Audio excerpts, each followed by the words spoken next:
So, Orton's wrestler by day, janitor by night? Or is he just a janitor full time? Is he even a janitor? Did the janitor job lead him to get the night vision goggles? I'm so confused. Hello! Welcome to a brand new episode of Kimmy Talks Wrestling with your host, me. Hi, Kimmy. And today we are reviewing last night's Monday Night Raw, which was a bit of a disappointment, but it is okay. We are going to talk about it. So, Raw starts with Ric Flair and The Big Show and Christian and Shawn Michaels and Drew McIntyre. So, obviously, the four legends, I can't say Hall of Famers because, poor Christian and Big Show. Mainly poor Christian, but, we'll get there. So they all interfered in the ambulance match Sunday night to help Drew defeat Orton because, legend killer Randy hurt all four of these men. So, Drew came out here, saying how much he idolized them and he thanked them so much for helping him. And Shawn was like, oh, if it went bad, we were blaming Rick anyway because it was Rick's fault. Ha ha ha, so funny. So Orton then appears on the Titantron, and he warns that everyone's going to pay for, ruining his match, and he's not even going to try to, beg for a new match. And he leaves the building. So we think. We think he leaves the building, but if you saw this intro, you very much know that he didn't leave the building. Then we get a rematch from Clash Champions. We get Zelina versus Asuka, which I was really excited for, and this was pretty much the same exact match, where Zelina had some offense, and Asuka just defeated her and made her tap out. I expected someone to come out here to try to set up a thing for Hell in a Cell, but that didn't happen, so I don't know what we're doing with that. We're running out of people. We have people, but we're also running out of people. So I'm very interested to see who's going to be the next challenger for Asuka, but I was hoping for an extended Vega match. A better one.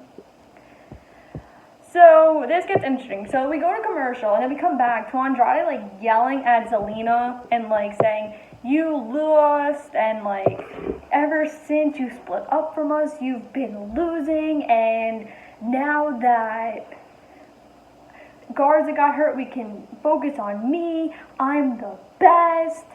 No one can beat me. And then he X-Men Open Challenge. Keith Lee comes out, and Lee beat him in 5 minutes. So I was shocked by this because I had figured that Lee was really going to get put into that WWE Championship picture because he had been feuding with Orton and Drew. So I was shocked that he didn't interfere on Sunday, and I'm shocked that we're kind of just forgetting about it. But if we're doing this to build him up to a mid-card title, and we're building this up for the Lashley-Keith Lee match at some point, and then build him up from there, I prefer that better. But I was very surprised, I guess. So, this was good. It was a good match. It's just, we all hate Andrade in NXT that he was with Zelina, and now I feel like he's just going to get lost in the shuffle again. And the only reason he would still have a job is, oh, Charlotte's my wife. Sadly, that's how WWE works. And then, oh my god. Rollins is just, poor Rollins. So they have this backstage segment, right? And Murphy's dressed in his gear and he's on his phone, and Rollins is like, tonight's the night, it's a big night, the Mysterio family's gonna be on King's Court, and I can't wait to see what they have to say, change that new suit I bought you. While Rollins, I believe, in the 6 years he's been on the main roster, has only had 2 suits. But, whatever. I like his white and black tie. Nice to look at. Or his black on black suits are my favorite, so I'm not complaining. So Murphy goes, and his phone is just sitting there. And Rollins, looking around. Rollins, this is my phone now. Here I go. Off to stir tea. And this was really funny too, because when we get to the King Court segment, which is next, Joe on commentary is just like, Rollins spilling the tea left and right. And I'm like, yes, he is, because he's a pop star, and I love it.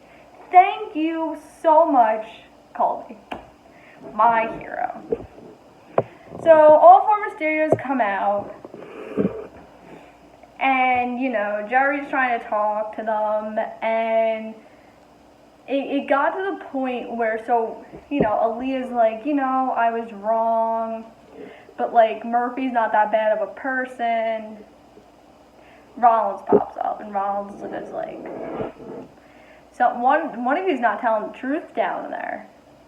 And he shows the DMs between Murphy and Aaliyah, and Rollins is like, Ray, I'm just as mad as you as my disciple. Like, how can Murphy be doing this? We're on the same page here. And I'm like, oh my God, Seth, what have you done? And Ray's like yelling at Aaliyah, and Aaliyah's like, no, Murphy's better than Seth. Murphy wouldn't do anything.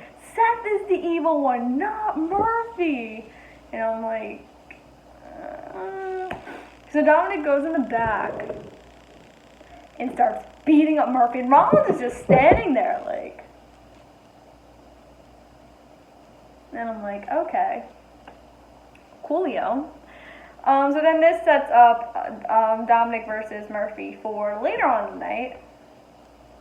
There's some exciting things there. I'm very excited. I'm excited about this whole thing, especially because, you know, I'm glad that they're involving Murphy more, because the story's going to continue once Rollins leaves. And we like really long storytelling. Remember, this has literally been going on since November, technically, when Rollins had, I think it was the night before he turned heel, and he had that whole, like, town hall, and he, like, looked at Ray, and he was like, I beat Brock twice in a year, and you couldn't even do it with a lead pipe in your stupid son. And now here we are in September. You go, Colby, you're a real one. Can we please do something else with Lana and Natalia? Like, oh my God. This is so bad. Just stop. Just stop. Cut it. So, they come out, and they're like, you know, we want our shot at the tag titles, which wouldn't make sense, meaning that the last 2 weeks, you lost. Fair and square. You took the L. I'm sorry. So they want a tag title match, and Adam Pearce, the Lord and Savior, Adam Pearce, is like, I can't do that because the Riot Squad is technically the #1 contenders, but I could have you versus our newest tag team on Raw. So I was confused, because I'm like, the draft is next week. What do you mean we're having a new tag team? And here comes Mandy Rose and Dana Brooke. Why is Dana Brooke on Raw? This was not explained at all. There was no trade. There was no nothing. There was a draft in less than, well, it's a little bit more, 7 days. There's a draft in a week and a half. What? Like, I'm sorry. Like, Peyton Royce, Billie Kay. You could have, Bianca Belair, remember her? She exists. You could have had her in that position. Like, oh my God. WWE, what are you doing? Like, I understand there's a minor COVID outbreak. I understand that. But just do things that make sense. The only thing I liked here was Mandy Rose's gear was inspired by Trish Stratus. I thought that was kind of cool. So obviously, the new dynamic of Rose and Brooke won, and then they have a backstage like interview, and Rose is like, after the Riot Squad, whoever wins that match, wherever it takes place, we're coming for those tag titles. If they win, oh my God. Like, I understand, like, why you had to move Mandy, even though Loki doesn't make sense, though. You couldn't wait till next Friday to make the draft pick? Oh, my God. Terrible. The next match was good, though. So Aleister Black is in his dark room, and he calls Kevin Owens a sham, and he's he's not really a good person, and he's gonna pay for Black's injury, which I really don't understand because it was Rollins that did the eye. It wasn't Owens. So he has new music. Not happy about it. I agree with all of you. I like his old music. He had new gear as well. The gear was okay. The music was nah. So, this match was really good. Like I said, after their thing at Raw Underground, which also didn't take place last night, so I was very excited. I really wanted, an actual match. I was excited to take place on Raw. But I know you could do so much more with this. You could put a stipulation in it. And the thing is after this feud, I don't know where either man goes. You could easily put Owens in that feud. You could put him with the U.S. title, but I don't know what you're going to do with Black. You could have him trying to get revenge on Seth, I guess, but I don't know what you're going to do with him. I want good things for them. But, of course, this is just going to continue. So this was a smart way to do a DQ, because I've never seen it. But this is also really stupid. So they're, wrestling, whatever. So now Black punches him, and he moves his arm back, and he elbows the ref in the rib. And the ref calls for the DQ. What? Okay, you want to make the feud continue. Okay, I understand. Makes sense. But a chair, a kendo stick, a table, so many things you're gonna use. You had to use the ref. I like the creativity though. I thought it was a unique way to do a DQ. And of all the stupid ways I've seen WWE do a DQ, this had to be the smartest one. So that was good. This was a good match. I like this match. Please get rid of the 24/7 title. So, basically, in the beginning of the night, Tozawa had given him a message. Arthur the message said he got eaten by a shark. And then he's dead. So now Truth feels bad. He gets, Tozawa's black belt. Tozawa attacks him. Tozawa wins the title. Gulak is the ninja. Gulak wins the title. Truth gets back the title. So now they have this triple threat match. And they're going back and forth, back and forth, back and forth, and Truth wins with an attitude adjustment. It's, I feel first of all, you're downgrading Gulak. Brian did all this work for him. Now you're putting him as a jobber. Tozawa's an amazing Cruiserweight champion, too. What are you doing? Please get rid of this title. Please. It's a waste. You could do so much more with these people. Then waste the 24/7 title on them. I just feel so bad for Gulak. Brian literally did all that work with him before Mania, and my heart. Next segment, though. Whew. So here we go, Dominic versus Murphy. So this match is really, really good, right? And it's a good back and forth, and they're going, and they're going, and they're going. And Aaliyah comes out. Alright. And Aaliyah's like, stop, Dominic, stop. You need to stop doing this. He doesn't deserve this. And Dominic's like, what are you doing? What are you doing? And then he gets the roll up and he wins. And Dominic's like, I did this for our family. How could you do this to me? You screwed me over. Yada, yada, yada, whatever. So now, does this technically mean Aaliyah is a disciple? I think it does. I'm very excited to see where this goes. I think it actually means that Aaliyah is a disciple. This is great. I mean, of course, if you're not Murphy and you've seen what's happened to all Ronald's other disciples, it hasn't been good, but woo! Next, our favorite people, the Hurt Business.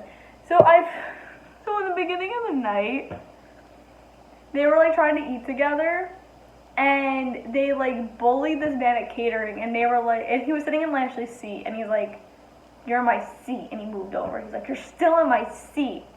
And now you're trying to steal my food? How rude. And then Mustafa got lost and ran to their locker room by accident. So this sets up the 6-man. So here's why I'm confused.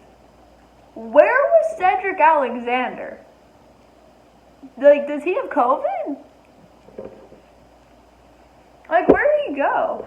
The 6-man was really good. I'm excited they're involving Mustafa and not just keeping him on main event. Like, welcome back to Raw. Hello. We haven't seen you in X amount of months. Welcome back. This match was really good. Obviously, the Hurt Business. Oh, the Hurt Business lost. Right. I knew that.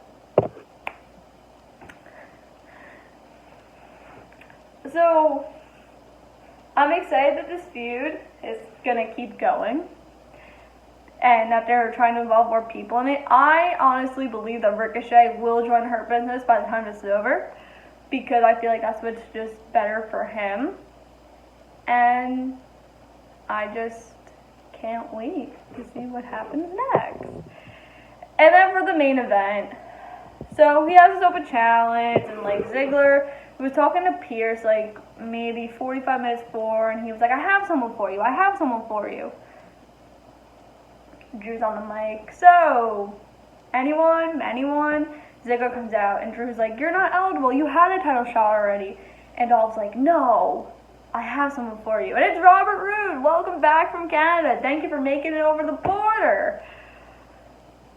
So, I'm excited to see, like, I know this is a one-off thing, but I think they should definitely do, like, this match again, because it was really good. And they just have such great chemistry. I'm excited that Roode is back. I'm hoping this means that Ziggler and Roode are a tag team. They're going to defeat Street Profits because we're running out of tag teams. Good back and forth, good chemistry, good match. So, the end of the night, which refers to the beginning of this video. So, they had Christian, The Big Show, Flair, and Michaels. They were all playing poker in the Legends Lounge throughout the night. And they're all sitting there, and you see like this janitor. After McIntyre wins, see this janitor like go up there, and he takes hood off, takes mask off, Jordan, puts on night vision goggles. He walks in. They look at him, shut the lights off, hear a bunch of noise. Everyone on the ground. Orton goes out, puts his head back on. The refs come. Janitor points that way, and he goes into the night. And that's how it ends. So I bet you this means that Hell in a Cell were Drew and Orton 3. I don't know why. I mean, I do know why, but I'm excited. But I feel like if Orton doesn't win here, what's next for Drew? In terms of people. Because technically Royal Rumble season's around the corner, which is really scary. And it's like, who's left? But yeah, so this was an okay episode of Raw. It was written at 6 o'clock at night. It was written 2 hours before the show started. But given everything that's going on right now with WWE and like the pandemic and stuff, this wasn't their worst episode. Thank you guys for tuning in to another episode of Kimmy Talk Wrestling. Make sure to like this video, comment your review to Raw, hit that bell in the corner for notifications when I post a new video, and subscribe. I will see you Thursday for a review of Dynamite. And Friday we are predicting NXT TakeOver 31. I'm excited. Will we see a new champion? I mean, we obviously won't because it's way too early because Baylor just won the title like 2 weeks ago, but still. You never know. Bye.